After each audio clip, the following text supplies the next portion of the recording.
Mais uma vez, bom dia a todos. Já estamos no mês de abril, o ano está passando bem rápido. E a gente vai, quando chega da meia-idade para frente, a gente começa a contabilizar melhor os dias, né? Cada dia, cada semana, cada mês, a gente parece que sente mais que já está passando, né? Mas, graças a Deus, o Senhor tem nos sustentado. Essa manhã a mensagem deveria ser ministrada pelo pastor Almir. O Mário até percebeu isso na hora que ele chegou, não viu o nome do Almir no boletim, porque semana passada saiu que era o Almir que iria ministrar. De fato, era a escala do Almir, só que aí ele teria que pregar agora de manhã, reunião da diretoria à tarde e pregar à noite. Aí ele ia ficar pregado, né? Aí nós fizemos uma permuta, eu vou pregar hoje. E ele vai pregar no próximo domingo, domingo de Páscoa, ele vai trazer a palavra. Okay? Essa semana eu estava meditando, e me veio diante de mim uma passagem que me chamou muita atenção.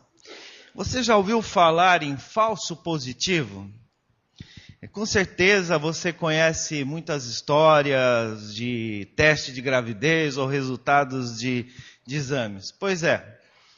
Parece que isso é muito mais comum do que a gente possa imaginar.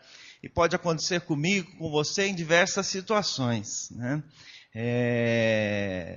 Eu procurei uma boa definição para falso positivo, né? Falso positivo ou falso negativo. Eu procurei, pesquisei na internet, vi um monte de artigos técnicos da área médica, não sei o que lá, mas ninguém define direito, até que apareceu um cidadão lá que disse assim, a melhor definição que eu acho que tem para esse termo, falso positivo, é alarme falso. Um alarme falso. Opa, não era isso. É algo que a gente tem convicção de que nós temos certeza absoluta de que há todos os indícios de que mas na verdade não é. É um falso positivo, né? Existe um monte de situações que acontecem na vida da gente, principalmente quando o exame não dá muito bom. Alguns meses atrás eu fiz um exame da minha diabetes, ele deu muito alterado, mas muito alterado mesmo. De primeiro eu pensei assim, deve estar errado, não é possível, né? A gente nunca pensa assim, eu estou mal no meu controle, né? Não é possível, esse exame deu errado, né? Mas a médica não falou isso não, a médica falou assim, o que você anda fazendo, hein? E a gente tenta pensar sempre favoravelmente a nós queremos que a coisa nos favoreça. Quando dá um resultado que a gente não quer, será que o exame não está errado, né? O próprio laboratório, às vezes numa sequência, ele liga, olha, vem repetir o exame porque ele deu muito fora, a gente quer ver se é realmente isso, porque eu li lá vários artigos que dizem que há falsos positivos que são claros, o resultado aparentemente está certo, mas é um falso positivo, repetindo o exame ele dá um valor diferente. Meu cardiologista lá de Curitiba, tratei com ele há alguns anos, ele foi se tornando muito amigo meu, muito conversador, a gente batia longos papos, trocava ideias e aí eu chegava algumas vezes para consulta e ele tirava a pressão, ele disfarçava, ficava na dele, começava a jogar a conversa fora. E aí, como foi lá na igreja, ele sabia que eu era pastor, ele era da igreja católica, um cara muito ativo em grupo de casais, a gente ia trocando figurinha, ia conversando, e tererê, tal, e não sei o que lá, e ele dizia, deita aí na maca um pouco, tal, e conversa vai, daí ele media a pressão de novo. Eu falei assim, esse cara, o que foi que ele está fazendo? Aí eu perguntava, doutor, qual o problema o senhor está tirando a pressão de novo? Ele disse, não, acho que você chegou muito afoito, o negócio estava muito alto, então vamos ver se está alto mesmo ou é só da sua afobação, do seu piripaque de estar diante do médico aqui e tal. Aí ele mediu e falou, baixou, então já está melhor, está razoável. Às vezes acontece de dar um resultado que pode não ser indicativo, né? E quando a gente aplica isso para a nossa vida espiritual, será que a gente pode ter um falso positivo na nossa vida espiritual? Vamos dizer, um falso positivo na vida espiritual? A história da escolha de Davi, filho de Jessé, para ser o filho de Jessé para ser o rei de Israel, também aparece um falso positivo. Normalmente, esse texto nós vamos para aquela passagem célere que diz, porque Deus não vê como o homem vê.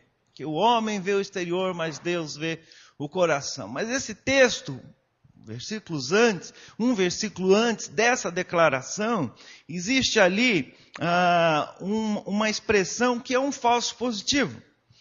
Está em 1 Samuel, capítulo 16, verso 1 a 13. Mais precisamente no verso 6, aparece claramente aqui o que nós chamamos de um falso positivo. E diz assim o versículo 6, na NVI. Quando chegaram, Samuel viu que Eliabe era aquele a quem Deus queria ungir em Israel. Ele declara, na atualizada, diz assim: sucedeu que entrando eles, viu Eliabe e disse consigo, certamente está presente perante o Senhor o seu ungido. Na NVI, está aqui aquele que o Senhor quer ungir. Com certeza é este que o Senhor quer ungir. Parece brincadeirinha, mas a coisa é muito séria.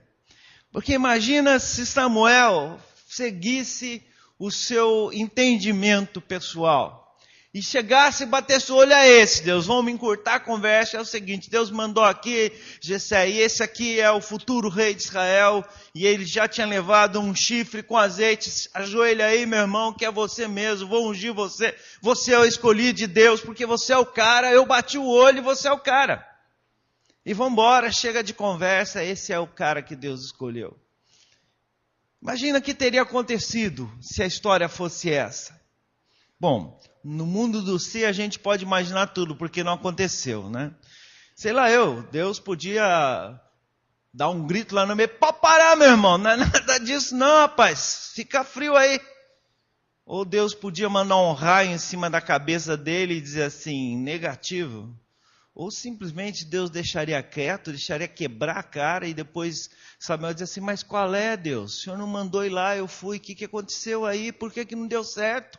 O cara está fazendo um monte de besteira aí agora, o que nós vamos fazer para consertar esse negócio? E Deus diria assim para ele, quem disse que era esse cara aí? Ué, mas eu olhei e eu vi que era o cara. Mas a história não é essa, Samuel não fez isso. Mas na nossa vida com Deus, quantas vezes nós não fazemos isso? Tenho certeza que essa é a vontade de Deus. E vamos fundo, e depois no meio do caminho a gente diz assim, bem, já não tem mais tanta certeza não, eu acho que eu estava enganado.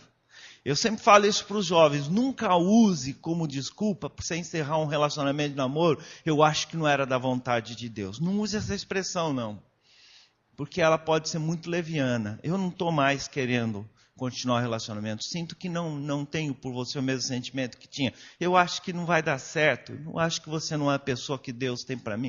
Diz claramente o que é ou não é, mas não diga assim, olha, eu acho que não é da vontade de Deus não. Aí a pessoa não fica brava comigo não, porque eu na verdade estava afim, mas Deus é que não quer. Você briga com Deus, meu irmão. Quantas vezes a gente não usa essas coisas e emite um falso positivo? A gente diz, eu tenho certeza que Deus quer isso da minha vida. Daí chega lá no meio, se encolhe, deixa quietinho, não fala mais nada do assunto, fica quietinho e deixa passar. Agora, muitas histórias chocantes de pessoas que tomaram decisões radicais na sua vida, movido por falsos positivos. Por exemplo, histórias que eu já ouvi de pessoas que alguém disse, olha, Deus está mandando você casar com Beltrano. E o cara era temente a Deus demais, e ele foi lá e casou com Beltrano. o pau comeu, o negócio não deu certo. E aí, meu irmão? Deus, onde está o erro desse negócio? Precisamos tomar muito cuidado com o risco de falsos positivos. Não precisa ser tão espiritual, ver coisas que você avalia, acho que Deus está me dirigindo para fazer isso, acho que a vontade dele é essa. Cuidado, a gente pode estar diante de um falso positivo. Agora nós, estudando melhor esse texto de 1 Samuel 16, 1 a 13, nós vamos ver aqui na caminhada de Samuel, nesse episódio, que há algumas coisas que levaram Samuel a emitir um falso positivo. Graças a Deus, e aí nós vamos concluir como evitar lá na nossa aplicação no final, mas no corpo da nossa meditação eu quero meditar com vocês sobre o seguinte tema: motivos para o falso positivo espiritual. O que motiva um falso positivo espiritual? A primeira coisa, se você olhar no versículo 3, eu não vou ler a passagem toda, se acompanha na sua Bíblia, a história é mais ou menos conhecida. Aí se você tem a sua Bíblia, abre 1 Samuel 16, e eu vou pontuando alguns versículos. Então, vá acompanhando, enquanto você ouve, se você quiser fazer a leitura, você pode fazer essa leitura. No versículo 3, Deus disse assim para Samuel: convidarás Jessé para o sacrifício, e eu te mostrarei o que hás de fazer, e ungir-me-ás a quem eu te designar. Deus disse a Samuel que mostraria o que ele deveria fazer, e que ele, Samuel, deveria ungir aquele a quem Deus designasse. O versículo 6 diz assim: sucedeu que, entrando eles na casa de Jessé, Samuel viu Eliabe e disse consigo: certamente, pontinhos, nós podemos supor que provavelmente Samuel entrou, e a hora que ele bateu o olho nos filhos de Jessé, ele viu saltando aos seus olhos Eliabe. O que Samuel fez aqui? Samuel fez uma rápida avaliação pessoal. Ele deu uma olhadela e com seus olhos ele bateu o olho e disse: esse é o cara. Ele olhou e viu Eliabe e disse: esse é o cara, esse é o escolhido de Deus. O que Samuel fez aqui? Samuel confiou na sua avaliação pessoal. No versículo 12, lá na frente, quando Deus realmente mostra quem é, Deus diz o seguinte: então mandou chamar Davi, e fê-lo entrar. Era ruivo, de belos olhos e de boa aparência. Disse o Senhor: levanta-te, disse isso para Samuel, e unge-o, pois este é ele. Na hora certa, Deus mostrou, dizendo que quando Samuel entendeu que era Eliabe, não foi algo de Deus, mas foi fruto primeiro da sua avaliação pessoal. Eu e você somos treinados para fazer avaliações. Nós somos treinados para fazer avaliação. O dia todo nós avaliamos. Se você está de carro, você deve avaliar se você vai conseguir entrar, se não vai entrar, se é melhor esperar ou é melhor acelerar. Você precisa olhar para a direita, para a esquerda, para a frente, para o de trás também, porque às vezes o de trás vem lotado, você tem que ficar pisando para acender a lanterna de freio para ele entender. Alguns ligam até pisca-alerta para mostrar por de trás que é para ele maneirar. Você tem que estar o dia todo, você está no teu trabalho, você tem que fazer avaliação, você toma decisões, qualquer que seja a instância que você está, pequena, média ou grande, quer você tenha atribuições e responsabilidades sobre ninguém, sobre só a função que você tem, ou você tem atribuição sobre muitas pessoas, você precisa ser treinado a fazer avaliações. Você vai no mercado comprar, você avalia. Você pega lá num monte de batata, você vai avaliar qual batata. Ou você mete a mão e vai enfiando no saquinho o que você tem. Se você faz isso, meu irmão, tua mulher não vai deixar mais você fazer compra, não. Essas batatas podres que veio aqui, você que trouxe, né? Você avalia o preço. Quanto está o quilo desse negócio? Está caro, está barato, isso está com preço bom, vou levar. Você avalia o tempo todo. Você avalia a qualidade de um produto quando você vai comprar, você avalia o preço dele, você avalia o estado da embalagem, você avalia o vencimento. Você vai comprar o peixe, você está sabendo, você levanta a boca dele, a guerra, para ver se ele está vermelhinho conforme eles mandam. Você avalia tudo. Você e eu somos treinados para avaliar, isso é muito importante. Quem não aprende a fazer avaliação, quem não consegue medir exatamente o que está diante de si, pode se enganar e cometer, por causa de um erro de avaliação, ter problemas, como não calcular direito se o carro conseguiria entrar antes do outro chegar e entrar e sofrer um acidente e bater. Você pode calcular uma avaliação errada do produto que você está comprando e você achou que ele estava bom, que chega em casa ele está podre. Pior é quando você olha aquela laranja linda, você diz assim, essa está boa, que nem eu levei outro dia. A Liana cortou e pôs na boca, está azeda. Mas ela era linda, bonita, barata, e bonita, mas não tem como, a não ser que a gente pede para o cara cortar, mas no supermercado não faz isso, na feira o cara corta. Eu e você somos treinados para fazer avaliação. Mas o que acontece aqui é que Deus não está desrecomendando fazer avaliação. O que nós estamos colocando aqui é que existe uma armadilha que pode gerar um falso positivo na nossa caminhada com Deus, que é confiar na avaliação pessoal. Por mais criteriosa que seja a sua avaliação pessoal, ela não substitui a revelação de Deus. Ela não substitui o Deus mostrar, é esse aqui que eu estou mandando você ungir.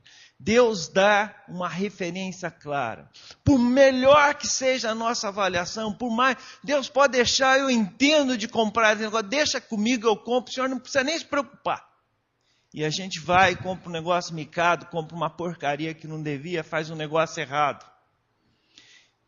Com certeza, nós precisamos fazer avaliações criteriosas. Porém, o erro cometido aqui é que uma avaliação criteriosa não substitui a revelação de Deus. Por isso, tome cuidado para não confundir a minha e a sua avaliação com aquilo que Deus nos mostra. Nem sempre Deus nos mostra o que nós avaliamos. Eu já compartilhei isso. Uma vez fui comprar um livro de inglês, numa cultura inglesa, lá na Moca. Era a única unidade que tinha, a Marcela precisava desse livro, fui até lá. Olhei para o guia, deu tudo errado, cheguei no negócio lá, nem sei como, não sabia nem direito onde estava. Daí eu falei assim, agora para ir embora, Deus, eu não sei onde eu estou e como que eu vou fazer. Eu vim na ida, confiei no taco, olhei no guia, vi todas as setinhas, só que chegou numa das setinhas, ela estava na direção trocada, aí eu dancei, Deus. E agora, o que eu vou fazer? E eu estava muito bravo com Deus, porque Deus, eu olhei no guia, eu fiz o caminho certinho, não deu certo, pelejei, cheguei lá, estou atrasado, tem horário, é hora do rush, estou na entrada da Zona Leste, como que eu vou fazer? Eu orei, orando, brigando com Deus, eu escutei nitidamente uma voz dizendo assim, vai que eu vou te mostrar o caminho. Eu falei, Deus, você está gozando na minha cara, né? Tá bom. Vamos brincar? Então vamos brincar. Peguei, liguei o carro e saí. E aí eu comecei a sentir claramente, eu percebi que era Deus mesmo. Sobe, eu subi. Entra à direita. Aí eu falei assim, aqui direita, caminho errado, Deus. O guia que eu fiz na vinda era a esquerda. E aqui negócio do meu coração entra à direita.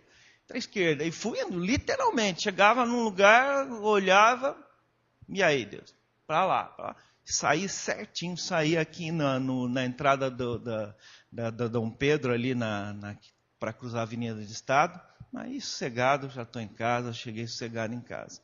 Deus mostra, Deus claramente nos fala. Às vezes a nossa avaliação pode ser enganosa. Outra coisa que o texto nos ensina. Então, primeiro motivo que pode gerar um falso positivo na nossa vida, confiar na nossa avaliação pessoal. Avaliar é certo, mas cuidado para não transformá-la na revelação de Deus.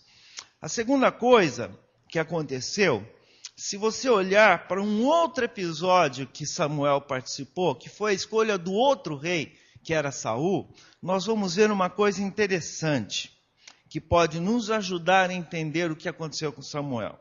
Abra sua Bíblia em 1 Samuel 9. Volta um pouquinho. 9:15. Deus revelou para Samuel quem era o rei. 1 Samuel 9:15. Ora, o Senhor um dia antes de Saul chegar, o revelara a Samuel, dizendo...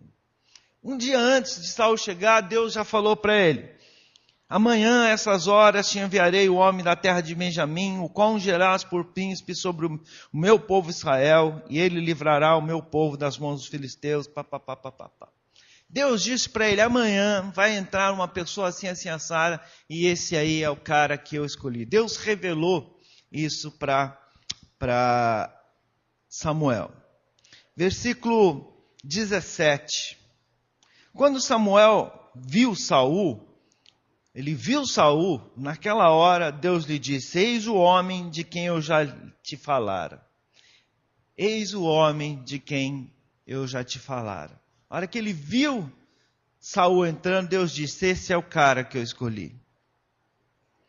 Samuel, de alguma forma, tinha alguma experiência. E quem era esse Saul? Vamos olhar no capítulo 9, verso 2.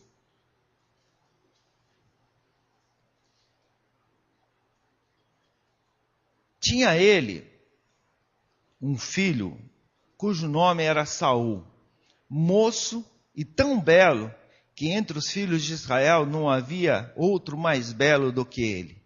Desde os ombros para cima sobressaía a todo o povo. Na NVI diz assim: jovem de boa aparência, sem igual entre os israelitas, os mais altos batiam nos seus ombros. Ele era alto, vistoso, bonitão, saradão. Ele era facilmente notado onde ele estava. Era um cara de boa aparência, bonito, forte, vistoso. E quando ele entrou, ele viu esse cara, mas não foi isso que levou ele, foi simplesmente Deus disse: é esse a pessoa que escolheu. Um comentário que eu estava lendo, estava dizendo, pode ser uma inferência, pode ser uma suposição, mas provavelmente Samuel confiou na sua experiência. Eu já participei na escolha de um rei, eu sei como Deus trabalha, e a hora que ele olhou, o que ele viu? Ele viu o projeto de um único rei que Israel tinha até aquele momento, que era Saul, e era o cara que ele ajudou a escolher. Quando ele bateu o olho, ele viu de novo o mais alto, o mais bonito, aquele que lhe chamou a atenção. De alguma forma, Samuel tinha experiência por ter participado, e talvez ele imaginou que sabia como Deus faria. Então, ao entrar na casa de Jessé, ele correu os olhos e, baseado na sua experiência, pensou consigo mesmo que Eliabe era o escolhido. Caiu na armadilha que gerou um falso positivo, porque a sua experiência apontava a escolha de critérios baseados na aparência. Por isso, no versículo seguinte, Deus diz para Samuel, o famoso versículo, que não atentes para a sua aparência, nem para a sua altura, porque foi isso que chamou a atenção de Saul. A sua aparência, a sua altura. E quem tinha altura e aparência bonita? Saul. De alguma forma, Samuel confiou na sua experiência. Meio que do tipo de coisa assim, se Deus fez daquela maneira, quem sabe Ele não vai fazer dessa maneira? Para a gente ser bondoso, para a gente ser assim, bem exagerado. Deus fez assim, Deus faz sempre assim. Então, nessa situação, Deus vai escolher este aqui. De alguma forma, Samuel confiou na sua experiência. De novo, experiência é importante? Lógico que é importante. Experiência lhe dá recursos que você talvez não tenha e evite você de cometer erros que na falta de experiência você comete. A experiência te ajuda a perceber melhor como lidar com as situações, como trabalhar melhor as situações, como lidar com certas circunstâncias que acontecem na vida da gente. As experiências são muito importantes. Elas vão enriquecendo. Uma vez, a primeira vez que eu preguei aqui no Nidinokai, no encontro da terceira idade, de língua japonesa, estavam aqui os senhores e senhoras, maioria senhoras, 65 para cima.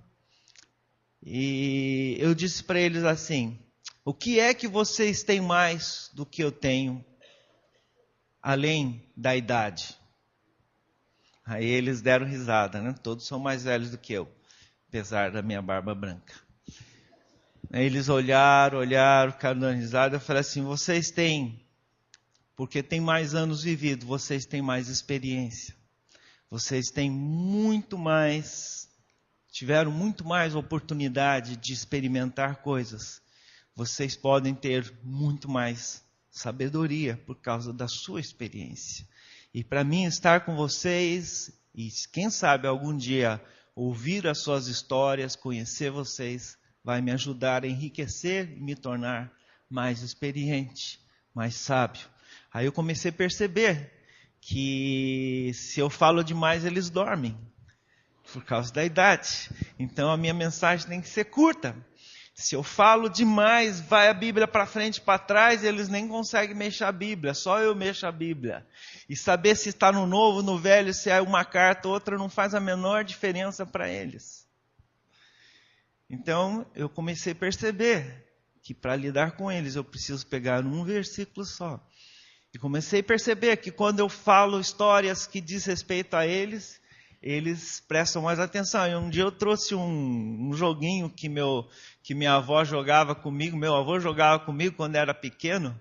É um tipo de um baralhinho japonês que meu avô me ensinou a jogar. Aí eu trouxe e mostrei para eles, mas aquele dia eles abriram um sorriso, escutaram tudinho que eu tinha para dizer. Aí outra vez eu peguei e trouxe uma projeção, projetei uma imagem no data show. Nossa, eles ficaram muito contentes, prestaram atenção, ouviram.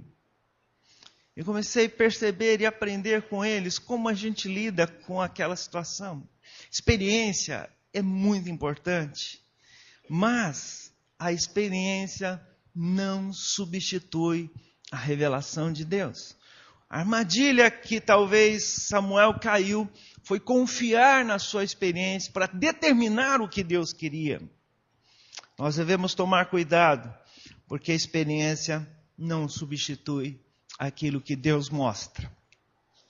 A terceira coisa que nós podemos aprender nesse texto, versículo 6, revela que além de confiar na avaliação, além de confiar na sua experiência, parece que Samuel tinha uma convicção, e eu boto entre parênteses aqui, entre aspas, espiritual. Sucedeu que entrando eles, viu Eliabe e disse consigo: certamente está perante o Senhor o seu ungido. E na NVI fica mais claro, ele diz assim: certamente,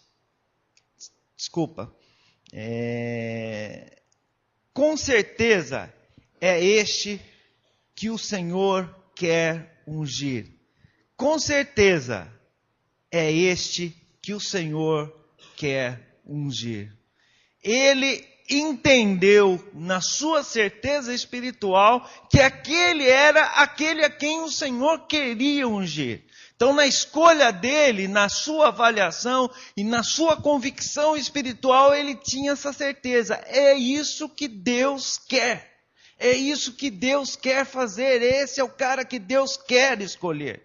Ele não pôs somente, é esse que eu acho, imagino, quem sabe, talvez seja esse.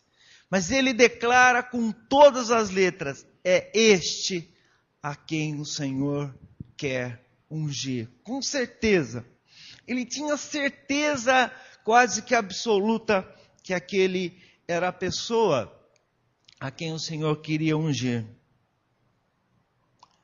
Na verdade, Samuel demonstra aqui que ele tinha uma convicção espiritual. Você tem convicção espiritual no seu coração? Eu tenho muitas convicções. Eu tenho certeza absoluta que o Senhor tem prometido para mim a eternidade com Ele. Eu tenho certeza absoluta que o Espírito Santo me guia e quando eu precisar Ele vai me dirigir. Tenho certeza absoluta que o Senhor tem me guardado e que não cai um fio da minha cabeça, e olha que cai bastante cabelo, sem que o Senhor permita. Eu tenho muitas convicções no meu coração, tenho convicção absoluta que o meu nome está no livro da vida, tenho convicção absoluta que no dia 18 de fevereiro de 1980 o Senhor me chamou para consagrar-me integralmente a vida a Ele. Tenho certeza que no dia 20 de fevereiro de 1977 eu entreguei minha vida para Jesus e eu tive a convicção da salvação. Tenho certeza de um monte de coisas. Ter convicção espiritual é muito importante. Você crê que o Espírito Santo de Deus está aqui no nosso meio? Você crê que Deus está aqui? Você tem certeza disso? Você tem convicção no teu coração de que Deus está falando com a gente aqui?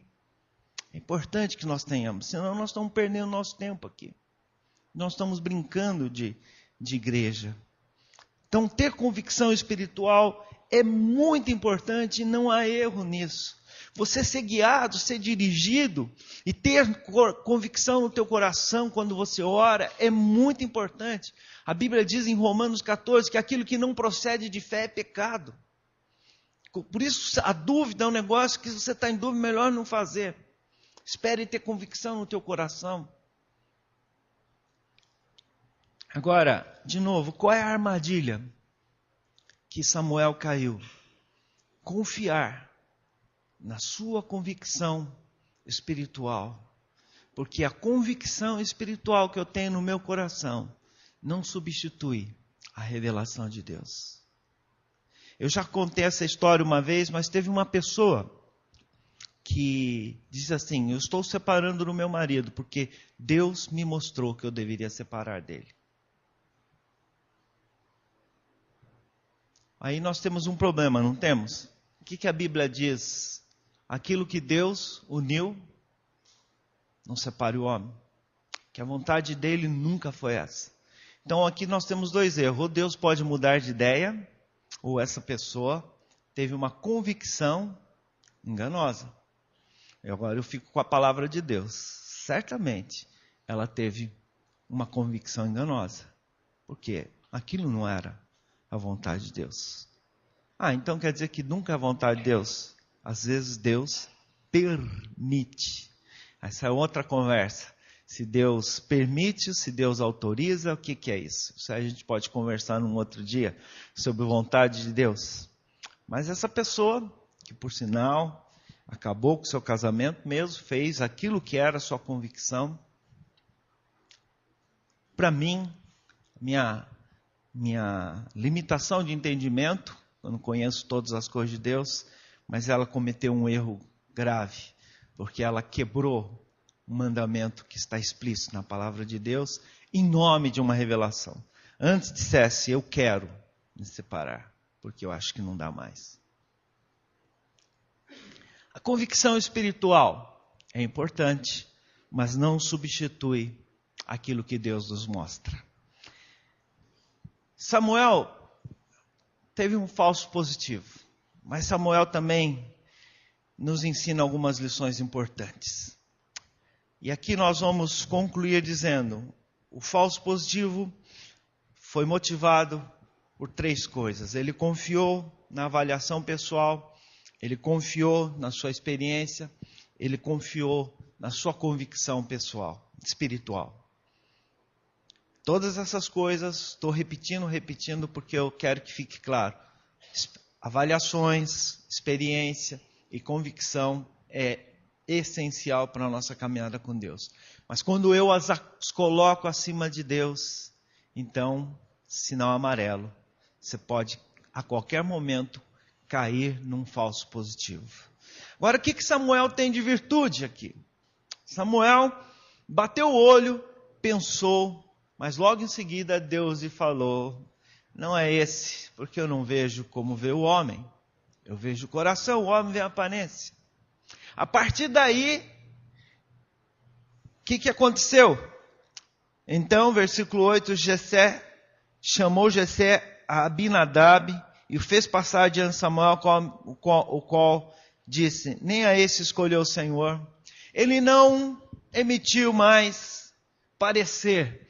Ele simplesmente voltou àquilo que o texto diz lá no versículo 3, que eu vou te mostrar aquele a quem você deve ungir. Ele simplesmente esperou que Deus revelasse. Ele parou de fazer a avaliação.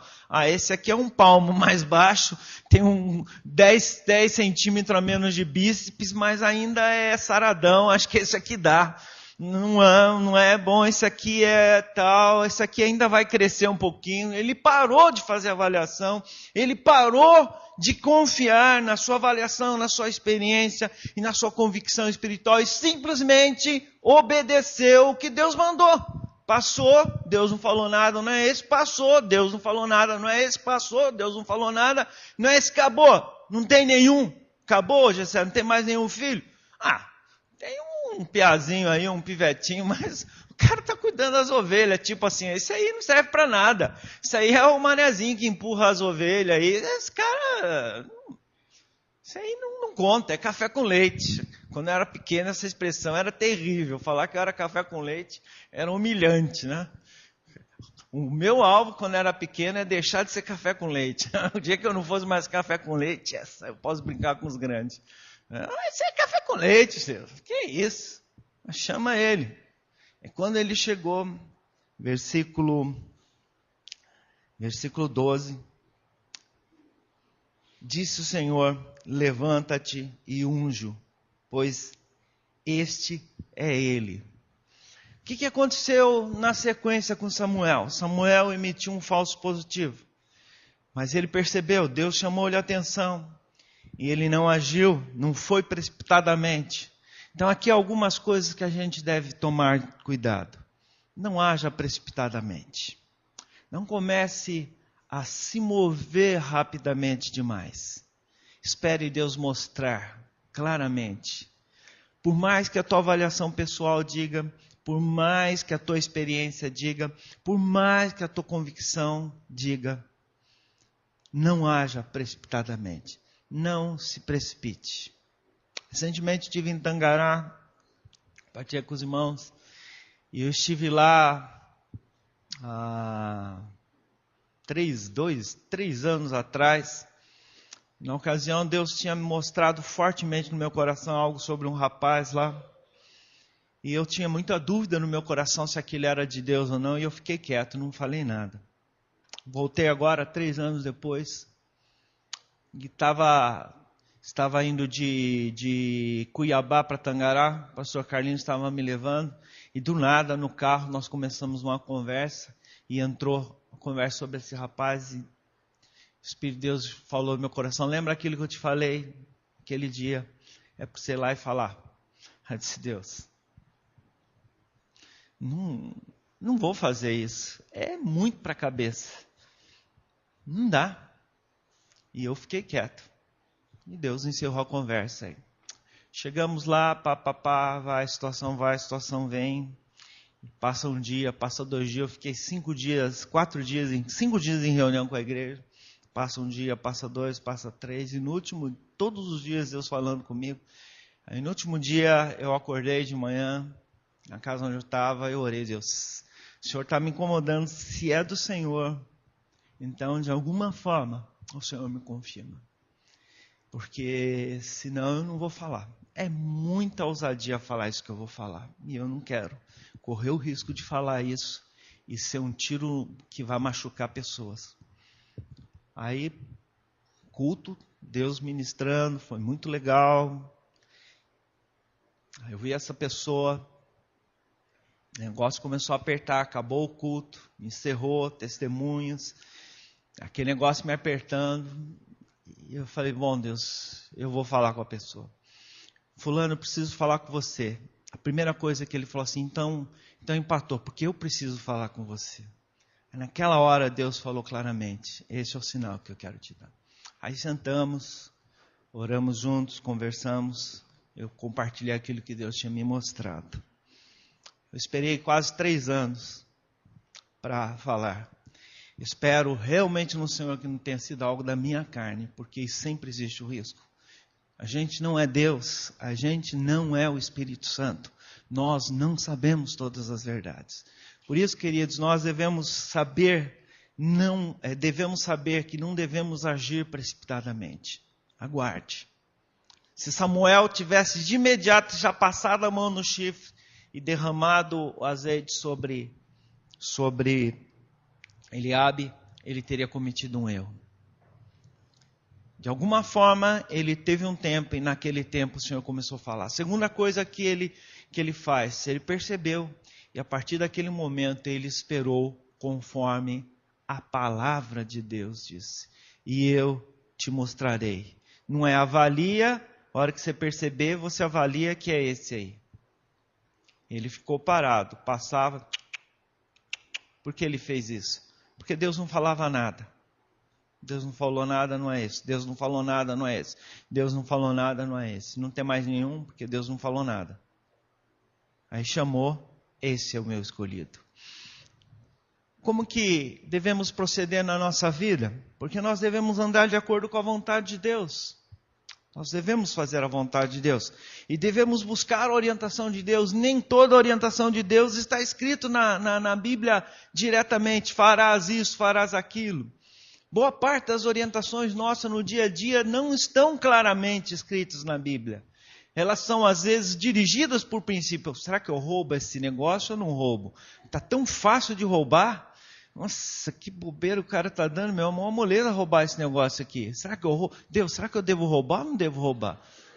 Você pergunta isso? Por quê? Porque a Bíblia diz o quê? Não? Furtarás. Pronto. Não precisa perguntar. Já está revelado. A pessoa te dá uma fechada, você tem uma vontade de dar um soco nesse cara, Deus. E o que a Bíblia diz? Não faz. Então há coisas no nosso dia a dia que estão reveladas por princípios claros da palavra. Mas há coisas que não estão reveladas e eu e você precisamos saber. Isso direto no nosso dia a dia, várias situações. E como a gente faz? Como a gente faz para evitar o falso positivo? De novo, não confie na sua avaliação. Não confie na sua experiência. Não confie na sua convicção espiritual, porque elas são importantes, mas não substitui aquilo que Deus mostra. Então, não haja precipitadamente a partir da sua avaliação, da sua experiência, da sua convicção.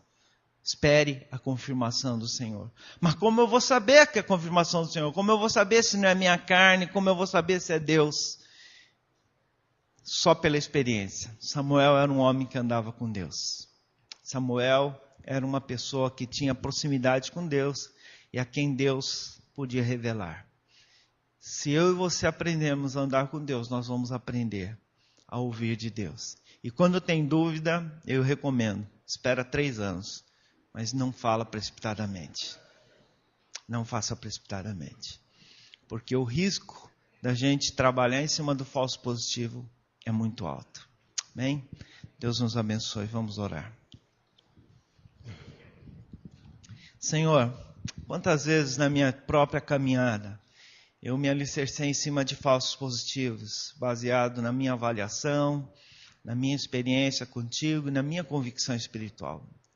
Quantas vezes, Senhor, eu tomei decisões baseadas em falsos positivos. Falei coisas baseadas em falsos positivos. Às vezes dá em nada, às vezes cai no vazio. Mas às vezes afeta pessoas, às vezes muda a direção. E o Senhor tem, nessa palavra, me alertado a importância que existe em fazermos boas avaliações, em termos o maior leque possível de experiência contigo, de termos convicção espiritual clara, mas de que nunca a nossa confiança tem que estar totalmente em cima disso. São ferramentas pelas quais o Senhor usa e pelas quais o Senhor mostra a tua vontade, mas nenhuma delas substitui o revelar da tua vontade, que está em primeiro lugar, explícita na palavra, e através do teu Espírito, Senhor, nos guie. Conforme nós cantamos hoje pela manhã, vem Espírito Divino, grande ensinador, revela as nossas almas, Cristo Salvador. Vem e conduz-nos, Senhor, para fazermos a tua vontade. Obrigado, Senhor. Nós agradecemos de todo o coração e ajuda-nos a termos pessoas que estão prontas a ouvir a tua vontade, Senhor. Em nome de Jesus. Amém. Mário.